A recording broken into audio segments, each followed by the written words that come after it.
This is Mother Goose AeroSystems, and we decided to do the distributed electric propulsion design. We nicknamed our airplane the Air Goose 1. So for the team, we have the team leader, Ashley Drumright. Merle Pritchard took over propulsion. I'm Kyle Foreman, and I took over aerodynamics. Tyler Morris did structures, and everybody else just jumped in wherever they needed to come in and do things. So starting off, we're going to talk a little bit about the aerodynamics of the plane.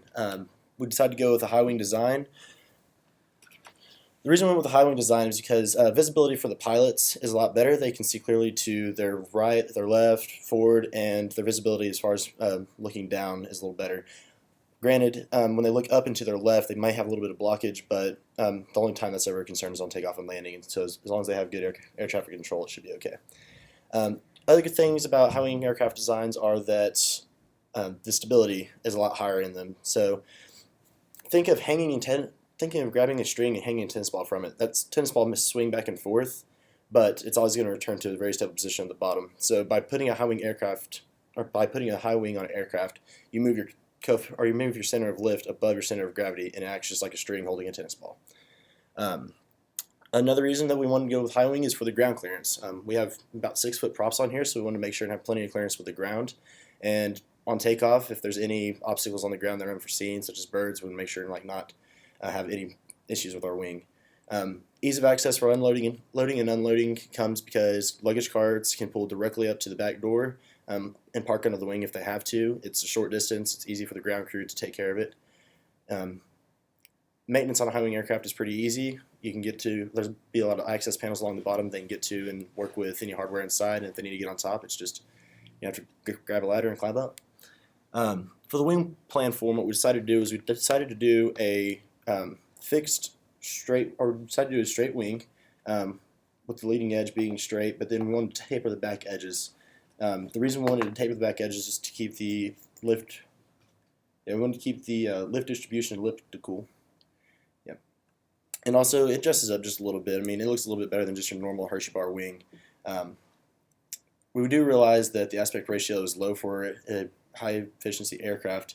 However, its wingspan of around 47 feet matches pretty well with other planes of similar mission. So just not to interfere with any infrastructure at airports and whatnot, we want to go ahead and keep it at 47 feet. So we'd sacrifice the aspect ratio just a little bit. One of the more notable portions of the RFP is the requirement for the distributed electric propulsion. We opted to go with the Siemens 260 kilowatt electric prop engines embedded into the leading edge of the wing. Siemens also released a statement along with their research that they're continuing to make very big jumps in terms of engine efficiency, and we think that it's reasonable to expect even better power and thrust out of a similar engine, like of the same size, for the same fuel cost, like in the upcoming years. So it's really just going to increase in the future.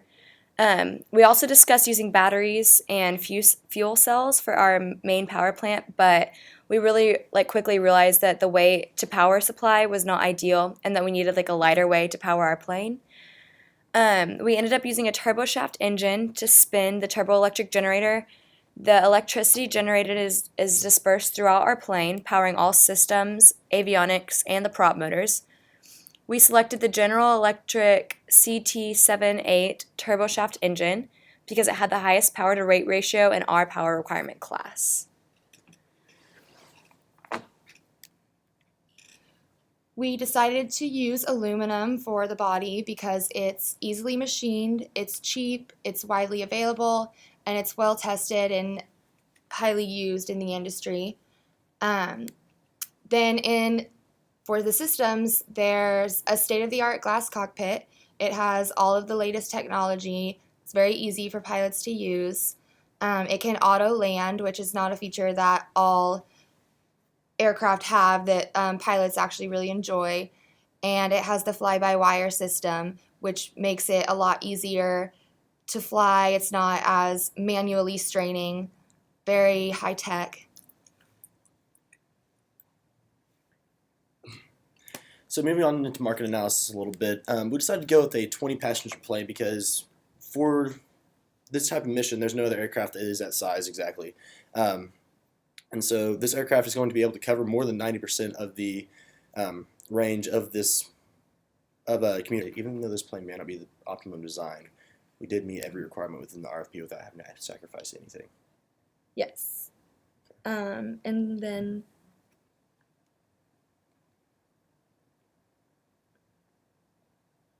I don't know.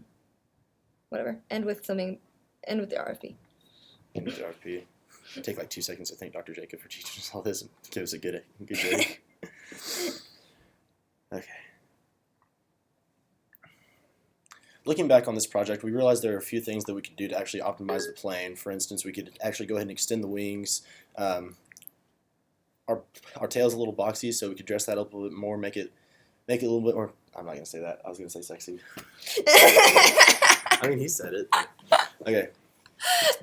Now that we're at the end of this project and looking back, we realized there's a few things we could do to optimize the plane. Obviously, the aspect ratio was an issue, but even though it's not the optimum design, we have met every requirement that was in the RFP without having to worry about actually sacrificing any of those. And so this plane does the job that it was required. And here at Mother AeroSystems, we're very proud of Air Goose 1. Thank you. Done.